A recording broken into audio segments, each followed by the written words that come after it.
Assalamualaikum warahmatullahi wabarakatuh. Kami dari kelompok ke-11, pertemuan ke-11 membahas tentang laporan laba ditahan. Sebelum itu, perkenalan dulu, nama saya Muhammad Hafiz Irfansyah dengan akhiran NIM 1028. Perkenalkan, nama saya Dian Novitansari dengan akhiran NIM 1023. Selanjutnya, kita akan memasuki pada materi laporan laba ditahan. Laba ditahan. Pengertian laba ditahan adalah sebuah keuntungan historis yang didapatkan dan dikurangi dividen sebelumnya. Jika keuntungan ini dihitung sendiri, maka akan dibagi ke dalam berbagai sektor yang berhak menerima dana seperti pemegang saham, investor. Selain itu, laporan laba ditahan biasanya diterapkan sesuai dengan kesepakatan antara pemilik perusahaan dan pemilik usaha atau modal. Persamaan akuntansi. Aktiva sama dengan utang plus modal. Setelah perusahaan beroperasi, persamaan berubah menjadi aktiva sama dengan utang plus modal plus laba ditahan. Fungsi laba ditahan: 1. Menjadi sumber dana cabang. 2. Modal pengembangan bisnis dan usaha. 3. Membantu pembayaran hutang. 4. Keperluan investasi perusahaan. Pos luar biasa dan penyesuaian tahun lalu. 1. Pos luar biasa disajikan terpisah dari pos-pos lainnya dalam laporan operasional dan disajikan sesuai surplus atau defisit sebelum pos luar biasa. Pos luar biasa memuat kejadian luar biasa yang mempunyai karakteristik sebagai berikut. A. Kejadian yang tidak dapat diramalkan terjadi pada waktu tahun anggaran. B. Tidak diharapkan terjadi berulang-ulang. C. Kejadian di luar kendali entitas pemerintah. 3. Sifat dan jumlah rupiah kejadian luar biasa harus diungkapkan pula dalam catatan atas laporan keuangan. Selanjutnya, dividen. Dividen adalah pembagian laba yang diperoleh perusahaan kepada para pemegang saham yang dimiliki. Dividen akan diterima oleh pemegang saham hanya apabila ada usaha akan menghasilkan cukup uang untuk membagi dividen tersebut dan apabila Dewan Redaksi memegang layak bagi perusahaan untuk mengumumkan dividen. Contohnya PT Communication Cable System Indonesia Tbk atau CCSI mengumumkan rasio dividen saham 5/1. Setiap 5 saham lama akan mendapatkan 1 saham baru. Harga penutupan saham yang berlaku 540 per lembar.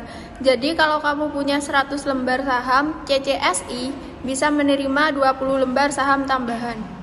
Di sini ada tanggal pengumuman, cum date, ex date, dan recording date. Seterusnya ada payment date. Ex date sendiri, cum date sendiri adalah tanggal terakhir investor dapat membeli saham tertentu untuk mencatatkan dirinya sebagai investor yang berhak menerima dividen dari emiten tersebut. Seterusnya ada ex date, tanggal di mana para investor sudah tidak mendapatkan hak dividen dari suatu saham yang dibelinya. Recording date adalah tanggal pencatatan bagi pemilik saham yang berhak mendapatkan dividen. Terus ada payment date. Payment date adalah tanggal pembayaran dividen. Nah, di sini ada contohnya dari perusahaan KSEI, Unilever Indonesia, Tbk. Nah, di sini ada tanggal-tanggal cum date, ex date, dan recording date serta payment date.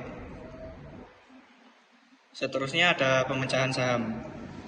Pemecahan saham atau stock split adalah peningkatan jumlah saham yang beredar dengan mengurangi nilai nominal saham. Misalkan nilai nominal satu saham dibagi menjadi 2, sehingga terdapat 2 saham yang masing-masing nilai nominal setengah dari nilai nominal awal. Pemecahan saham dilakukan agar harga saham tidak terlalu mahal, sehingga dapat meningkatkan jumlah pemegang saham dan likuiditas saham dilihat dari volume perdagangan saham dan memberikan peluang untuk memperoleh abnormal return saham. Contohnya, pada PT Mitra Keluarga Karya Sehat, alasan utama Mika melakukan stock split karena mayoritas saham Mika dipegang oleh investor asing, sedangkan 40%-nya oleh investor lokal. Diakui pihak perseroan, pemecahan saham dilakukan untuk memancing investor lokal untuk memiliki saham di Mika.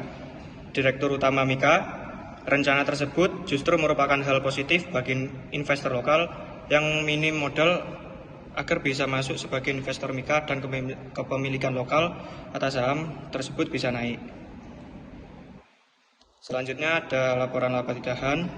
Laporan laba ditahan adalah bagian dari laporan keuangan suatu perusahaan yang menyajikan informasi tentang perubahan laba ditahan selama periode tertentu.